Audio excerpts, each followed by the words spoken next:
કેમ છો મિત્રો? મારી યુટ્યુબ ચેનલ ફ્રીડમ્સ લાઈફ લેબ પર તમારું સ્વાગત છે. આજે આપણે બસ પાસ એટલે કે જીએસઆરટીસી બસ પાસ ઓનલાઈન ભરતા શીખીશું. સૌપ્રથમ તમારા ફોનમાં ગૂગલ ઓપન કરો. સર્ચ બાર પર જીએસઆરટીસી બસ પાસ ટાઈપ કરો. જે પહેલી લિંક દેખાય તે લિંકને ઓપન કરો.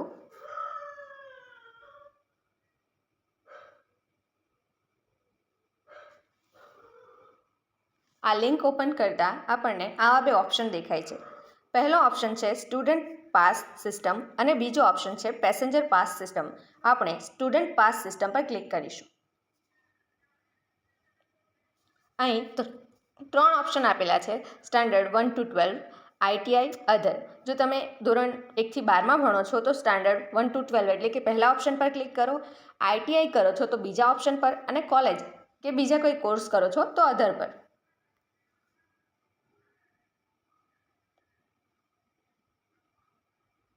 મેં અધર પર ક્લિક કર્યું અને આવું ઇન્ટરફેસ આવે છે, જેમાં પહેલું છે ન્યૂ પાસ રિક્વેસ્ટ. એટલે કે જો તમારે નવું પાસ જોઈએ છે તો તમારે ન્યૂ પાસ રિક્વેસ્ટની નીચે જે ન્યૂ લખ્યું છે તેના પર ક્લિક કરવાનું છે.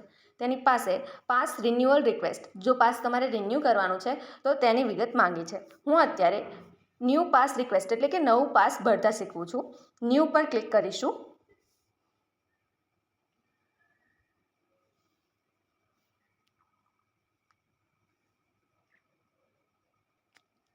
ન્યૂ પર ક્લિક કરતાં આપણને આવું ઇન્ટરફેસ દેખાય છે, જેમાં સૌપ્રથમ આઈ કાર્ડ નંબર એટલે કે આપણો આઈ કાર્ડ નંબર નાખવા માટે કહ્યું છે, પણ અહીંયા આઈ કાર્ડ નંબર નાખવા માટે આપણને નંબર ટાઈપ કરવાનો કોઈ ઓપ્શન નથી. ત્યારબાદ ફૂલ નેમ એટલે કે પૂરું નામ લખવાનું છે. ડેટ ઓફ બર્થ, આપણી જે ડેટ ઓફ બર્થ છે, જન્મ તારીખ લખવાની છે. જેન્ડર લખવાનું છે. રૂરલ એટલે કે તમે ગ્રામ્ય વિસ્તારના છો તો રૂરલ પર ટિક કરવાનું છે. હું 1 by 1 તમને ભરીને બતાવું છું. ફૂલ નેમ, ધારો કે અહીંયા હું કોઈ નામ લખું છું.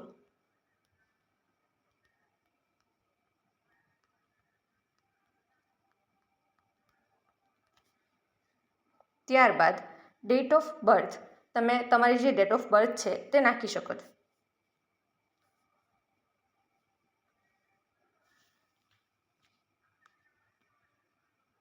ડેટ ઓફ બર્થ નાખ્યા પછી આપણે અહીંયા જેન્ડર સિલેક્ટ કરવાનું છે.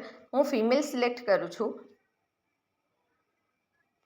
ત્યારબાદ જો તમે કોઈ ગ્રામ્ય વિસ્તારના છો એટલે કે રૂરલ વિસ્તારના છો તો તમે અહીંયા ઇઝ રૂરલ પર ક્લિક કરશો, અને જો તમે શહેરમાં રહો છો તો તમારે ઇઝ રૂરલ પર ક્લિક કરવાનું નથી.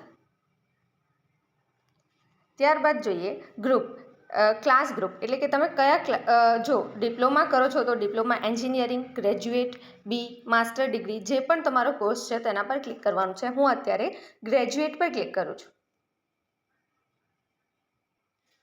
ત્યારબાદ ઇન્સ્ટિટ્યૂટ નેમ એટલે કે તમારા કોલેજનું નામ, તમે અહીંયા તમારા કોલેજનું નામ એન્ટર કરજો. હું એક કોલેજનું નામ એન્ટર કરું છું. તમને તમારા કોલેજના નામ માટેના ઓપ્શન્સ બતાવશે. તમારા કોલેજનું જે પણ નામ છે તે ઓપ્શન પર ક્લિક કરો.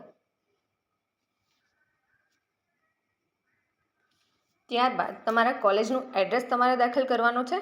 એડ્રેસ દાખલ કર્યા પછી જાતિ એટલે કે કેટેગરી, તો અહીંયા હું જનરલ કેટેગરી પર ક્લિક કરું છું. ત્યારબાદ તમારે તમારું એડ્રેસ, તમારું જે પણ એડ્રેસ હોય તે એડ્રેસ અહીંયા નાખવાનું છે. અને જો તમારું એ જ એડ્રેસ પરમનન્ટ એડ્રેસ હોય તો સેમ એઝ પરમનન્ટ પર ક્લિક કરો. ત્યાર પછી ફ્રોમ એટલે કે તમે ક્યાંથી ચડવાના છો, તમારે કયા સ્થળેથી બસમાં બેસવાનું છે, અને ટુ એટલે કે ક્યાં સુધી બેસવાનું છે. એ બંને નામ તમારે દાખલ કરવાના છે. હું અહીંયા બે નામ દાખલ કરું છું. ફર્સ્ટ માતર, અને માતરથી અહીંયા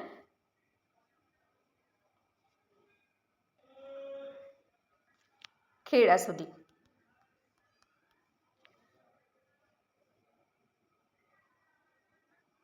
ત્યારબાદ આપણે રૂટ સિલેક્ટ કરવાનો છે. તો તમારે જે પણ રૂટ, જેમ કે અહીંયા માતર ખેડા રૂટ છે, હું તે રૂટ પસંદ કરું છું. તમારો જે પણ રૂટ હોય એ તમારે અહીંયા દાખલ કરવાનો છે. ત્યાર પછી કાઉન્ટર નેમ દાખલ કરવાનું છે. હું અહીંયા માતર CBS દાખલ કરું છું. તમે તમારું દાખલ કરજો. ત્યાર પછી એકેડમિક યર હું 2025-26 દાખલ કરું છું.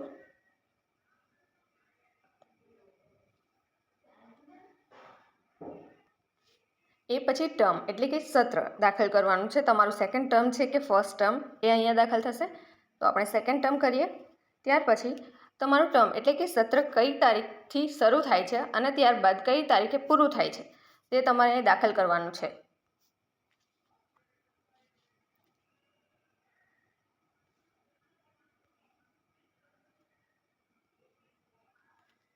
ત્યારબાદ પાસ ડ્યુરેશન એટલે કે પાસનો સમયગાળો. તમારે 1 મહિનાનું પાસ જોઈએ છે, 3 મહિનાનું પાસ જોઈએ છે કે આખા ટર્મનું, આખા સત્રનું પાસ જોઈએ છે. તો હું અહીંયા ટર્મ પાસ પર ક્લિક કરું છું.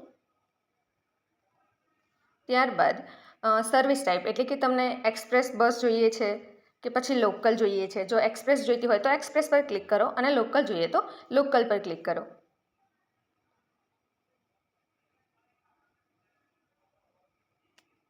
ત્યારબાદ ઇઝ ડિપોઝિટ એટલે કે મોસ્ટલી જે બોયઝ હોય છે એમને અહીંયા અમાઉન્ટ એટલે કે અડધી રકમ ભરવાની હોય છે, ગર્લ્સને ભરવાની હોતી નથી. તો જો તમે મેલ છો તો તમારે ડિપોઝિટ ભરવાની આવશે, ફિમેલ્સને હોતી નથી. ત્યારબાદ તમારે તમારો મોબાઈલ નંબર અને ઈમેલ એડ્રેસ દાખલ કરવાનું છે. હું અહીંયા એક મોબાઈલ નંબર દાખલ કરું છું અને તમે તમારું ઈમેલ એડ્રેસ દાખલ કરજો.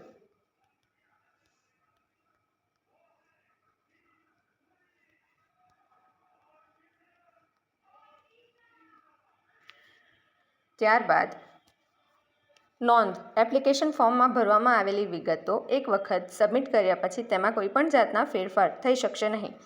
તો અહીંયા આપણે નોંધ પાસે જે ટિક માર્ક છે તેના પર ક્લિક કરવાનું છે. બધી ડિટેલ્સ દાખલ કર્યા પછી અને ટિક માર્ક પર ક્લિક કર્યા પછી એક કેપ્ચા નાખવાનો આવશે. તે કેપ્ચા જોઈને ધ્યાનપૂર્વક દાખલ કરવાનો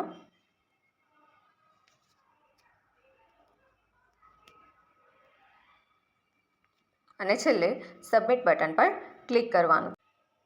સબમિટ બટન પર ક્લિક કર્યા પછી કંઈક આવું ઇન્ટરફેસ ઓપન થશે જેમાં તમારું પાસ ફોર્મ ભરાઈ ગયું છે. તમારે ચેક કરી લેવાનું છે અને પ્રિન્ટ કરાવી લેવાની છે. Okay, so that's all. આવી રીતે તમે તમારું બસ પાસ ઓનલાઈન ભરી શકો છો. જો આ વિડીયો ગમ્યો હોય તો મારી ચેનલને સબસ્ક્રાઈબ કરો અને આ વિડીયોને લાઈક કરો. Thanks for watching.